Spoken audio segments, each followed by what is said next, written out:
Então, iniciamos a correção do exercício 7.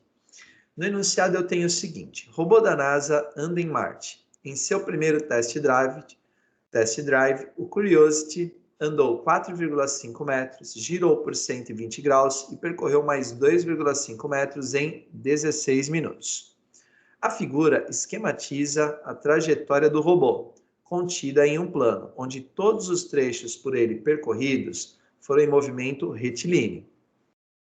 Suponha que esse robô retorne ao ponto de partida P. Então, ele saiu do P, foi até o A, passou pelo B e vai voltar no P, tá certo? Mantendo a mesma velocidade média desenvolvida anteriormente.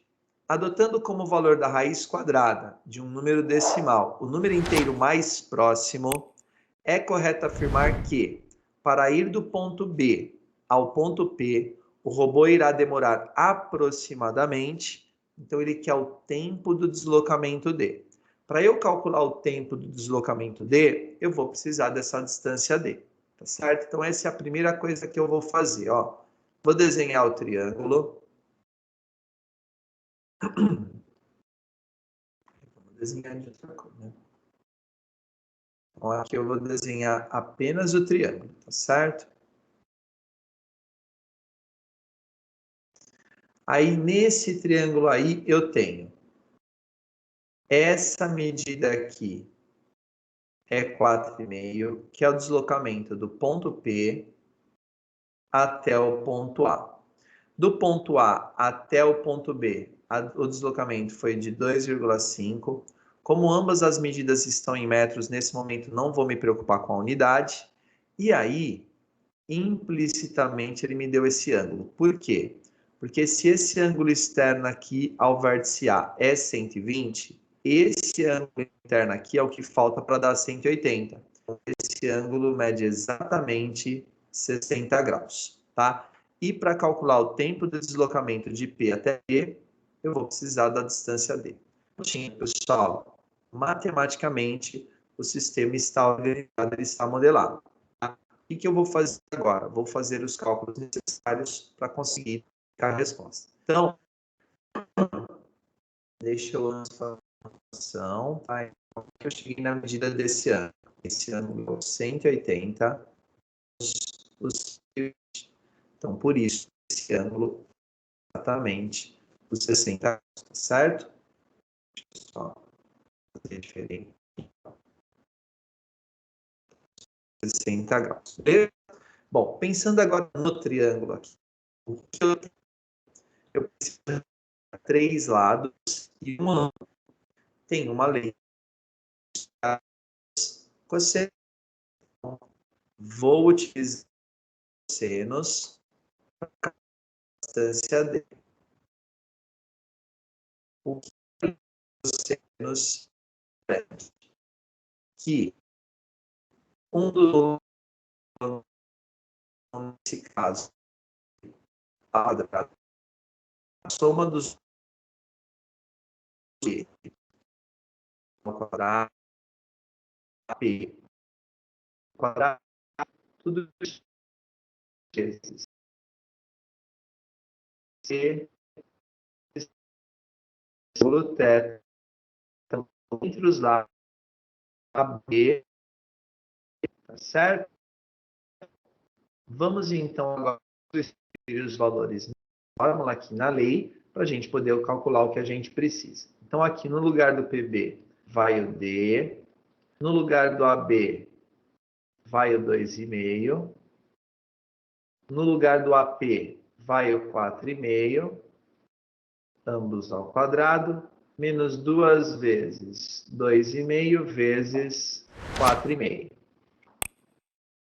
Tudo isso vezes o cosseno de 60, que foi o ângulo dado, certo? Bom, vamos fazer as contas agora com calma, porque tem muitas casas decimais aí para a gente evitar problema. Então, eu vou ter que o d ao quadrado é igual. 2,5 ao quadrado dá exatamente 6,25. 4,5 ao quadrado dá 20,25. Tudo isso menos, não vou multiplicar o 2, tá? Então, vou deixar o 2 quieto aqui. Se quiser multiplicar o 2,5 pelo 4,5, não tem problema nenhum nesse caso, tá? Eu vou fazer isso. Então, 2,5 vezes 4,5, 11,25. Ó, eu usei a calculadora, tá? Mas eu tenho certeza que eu sei fazer essa conta na mão. No caso de vocês, pode, logicamente, usar a calculadora para ganhar tempo, mas antes tenham certeza de que vocês sabem fazer na mão. Se não tiver certeza, é melhor, tá? Primeiro dar uma treinada, e aí só passar a usar a calculadora quando você tiver bastante domínio e souber fazer rapidamente essas contas, tá certo? Lembre-se que essas operações aí de matemática básica também fazem parte da preparação para o vestibular. Então aqui, pessoal, tem um 2 multiplicando e um 2 dividindo, fiz o cancelamento dos dois, e sobrou então o seguinte, d ao quadrado é igual 6,25 com 20,25 vai dar 26,5, tá bom? Tudo isso daqui menos o 11,25. Então, o meu D vai ser igual à raiz do resultado dessa subtração.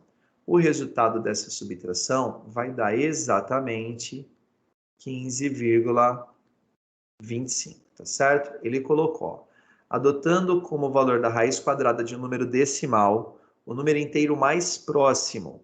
Ele quer a raiz de 15,25. Pessoal, se esse número fosse 9, a raiz de 9 é 3, mas esse número está longe do 9. Qual é a raiz exata mais próxima? É o 16. Raiz de 16 dá 4. Esse é o número inteiro mais próximo dessa raiz, tá? A raiz desse número, na verdade, vai dar acho que 3,7. Deixa eu até conferir aqui na calculadora. 15,25 raiz. É da 3,9, desculpa. O 3,9 é bem perto de 4. Como ele falou para adotar um valor inteiro, eu vou adotar o 4, tá certo? Então, a distância de deslocamento do B até o P é igual a 4. Aí ele coloca que ele percorreu os 4,5 mais os 2,5 em 16 minutos, tá certo? Então, o que eu posso fazer para descobrir o tempo para esses 4 minutos? Uma possibilidade é uma regra de 3, tá? Então, aqui no caso, ó, o que eu quero fazer? Eu quero relacionar o trecho PAB com o trecho BP, tá certo? No trecho PAB, quanto tempo ele levou? 16 minutos. No BP, é o que eu quero saber, vai ser o meu X, tá? No trecho PAB, quanto que ele andou? 4,5 com 2,5, ele andou 7 metros. No trecho BP, ele vai andar 4, tá certo? Essa é a montagem da minha regra de 3, beleza? Aqui, ó, importante, aqui é o tempo em minutos, aqui é a distância em metros.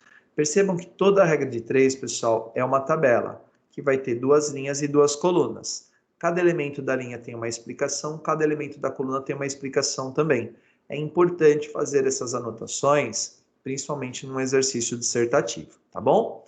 Vamos às contas então, vou multiplicar em x, vai ficar 7x, que é igual a 16 vezes 4. Aí eu vou ter que o x é igual a 16 vezes 4 é igual a 64. Então, vai ficar 64 dividido por 7. Isso daqui é igual a 9, tá certo? Vírgula 1, tá? Se você olhar para as alternativas, pessoal, só tem uma resposta que chega perto do 9,1, que é o 9 minutos e 6 segundos. O que seria isso daqui? Como é que eu chego nos 6 segundos, tá? Isso é igual a 9 minutos vezes 0,1 minuto. Só que esse 0,1 eu posso passar para segundos. Como? 1 minuto vale 60 segundos. Se eu fizer o 0,1 vezes os 60, vai dar exatamente os 6 segundos, que vai me indicar perfeitamente a alternativa correta do exercício, que refere-se à letra A. Beleza?